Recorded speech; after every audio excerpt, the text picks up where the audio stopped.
everybody. This is Daryl again.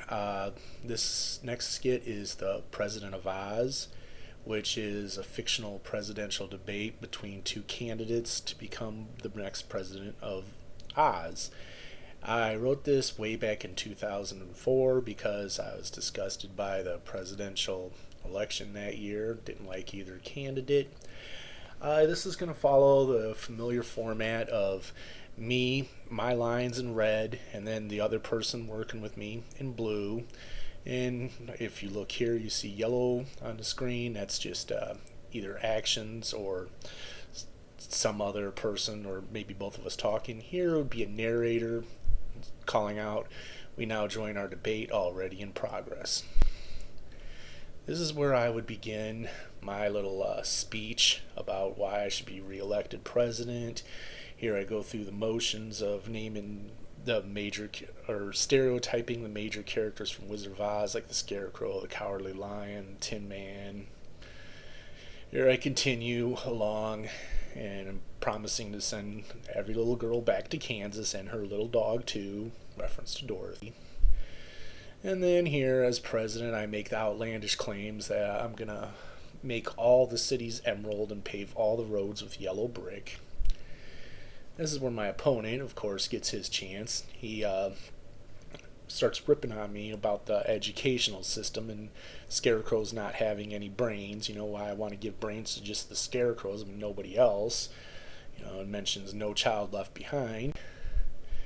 And then, of course, I counter back with, I never said I was going to leave any child behind.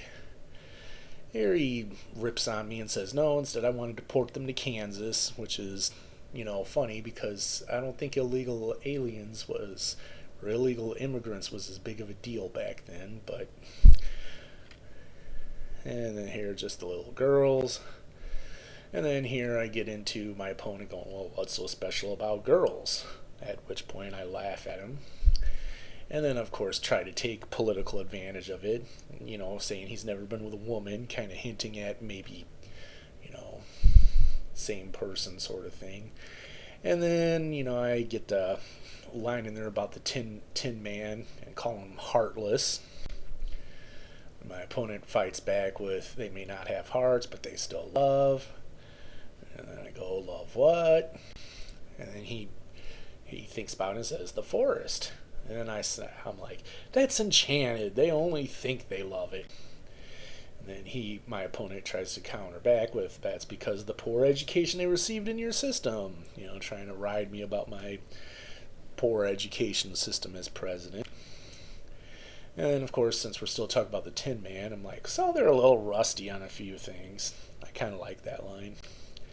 And he tells me, you're lying.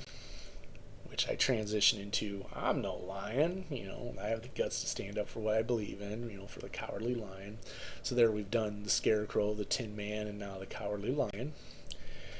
And he continues with the Cowardly Lion theme about courage. And here he hints at my record as president being a little bit controversial. And then here, I give the, there's been a few scandals, but none of them were too serious, trying to play up the angle that, yeah, I'm a crooked politician, but it's not really as bad as it seems. And then here he mentions the poppy field incident. And then here I gasp and like, well, I trusted my advisors. He counters with the winged monkeys, And then I say, well, they were highly recommended by their old boss. And he goes, that wicked witch? And I'm like, hey, don't talk about my ex-wife like that. And then here he hints at an inappropriate relationship with interns, which was still kind of a political issue back then. And then here you discover my interns are actually Oompa Loompas. And they're here illegally.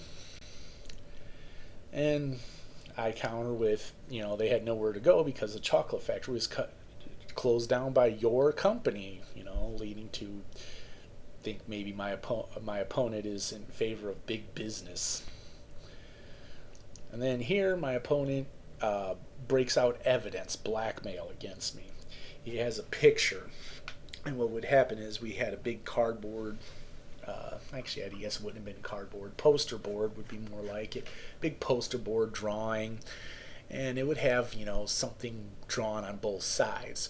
One side was always something clearly wrong, looked like it was drawn by some like kid, and it'd be like, no, no, no, that's not quite the picture you're supposed to show. Flip it around, clearing the throat and stuff, having the guy unaware, like, huh, until he looks down, oh, and then he flips it around, and you discover that it's a colored picture of me with my long hair and stuff, and some Oompa Loompas, and we're pointing at a bank and plotting out how to rob the bank. We even have, like, in our back pocket things that say plans, and we have guns, and it looks like we're up to no good, clearly. Which, of course, I then proclaim, well, that's not me. And then my opponent's like, well, what were you doing in this picture, Mr. President? And then I say, let me see that. And he stupidly hands me the picture. I make sure I hold it right in front of me so people can see the drawing comparison between the picture and myself. And I'm like, nothing. And then I start walking off toward the side of the stage and, try to hand the picture to an unseen person just off the side of the stage. And I'm like, shred this. Then that's when my opponent catches on that this wasn't the best idea he had. And he's like, hey, that's my blackmail. Then I wave my hand like I'm a Jedi from Star Wars or something. I'm like, pay no attention to the man behind the curtain. And my opponent's like, yeah, there's another cover-up. Is this what your administration represents? So then we go into we represent the Lollipop Guild. Lollipop Guild, the Lollipop Guild. And in the name of the Lollipop Guild, we'd like to welcome you to Munchkin Land. And then he goes, and I'd like to thank all the little people here for their votes. And then I bring up how I won some of those recounts, which, again, was kind of a political issue back then, and surprisingly still is. We still can't count votes for whatever reason.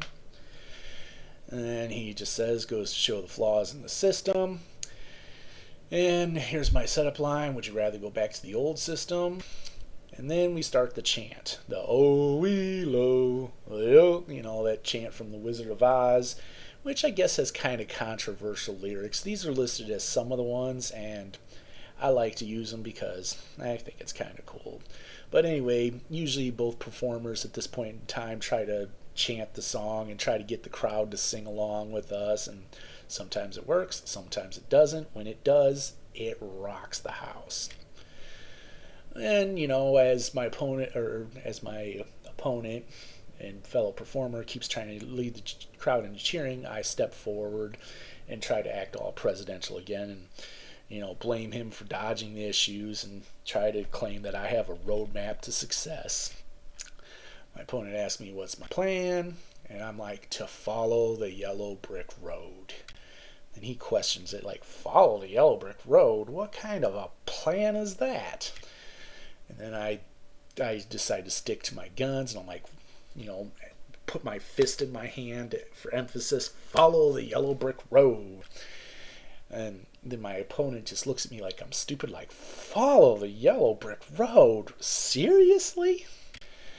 And then I do the little singing of because.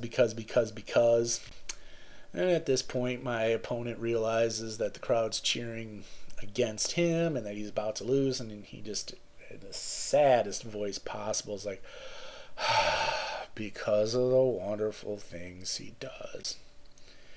And then we whistle, and that's the end of the ball game.